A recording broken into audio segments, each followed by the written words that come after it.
Just to mimic off an earlier video that I provided a tip to you about carrying along a quarter with you to measure the ounce weight of a leather hide.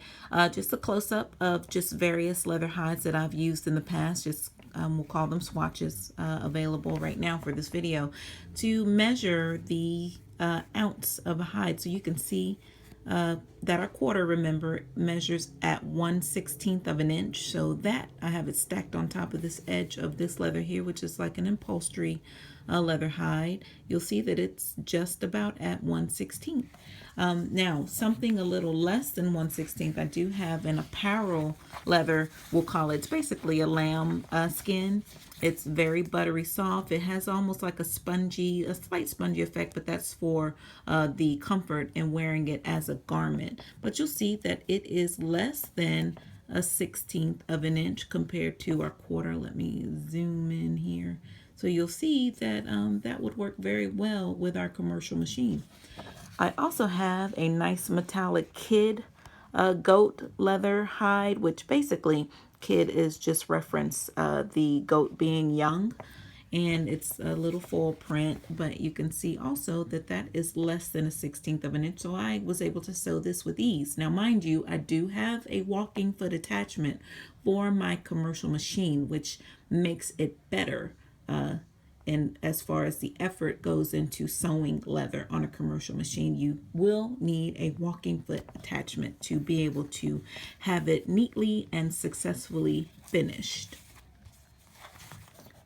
Here's another example of a leather hide. This is basically just a reptile embossed material, but with my quarter held up to the edge here, you'll see that also it is around the same thickness as the quarter. So this would fall into that 4-ounce category that I referenced. Anything 4 ounces or less, you should be able to sew successfully on your commercial machine. Now, we'll fast forward to some thicker leathers here, which I do have an industrial machine and I do have an industrial walking foot machine. These would be more suitable for that. I would not recommend these for use on a commercial machine because as I mentioned earlier in the video, that's how you burn the motor out in your machine. So most commercial machines were not designed for heavy fabrics or materials such as these leathers. So when I put my quarter up against the edge of this particular leather hide, you can see that the leather hide is considerably thicker than the quarter. So this is how I would know this is not the leather for me if I have just a commercial machine that I'm working with. So you would want to avoid a leather this thick. And here's what we call a pebble grain leather. This also, I mean, because it has a little flexibility, it's not really spongy. It's kind of dense. So this I would not recommend for a commercial machine as well. Here is another leather hide. It's basically a strapping leather.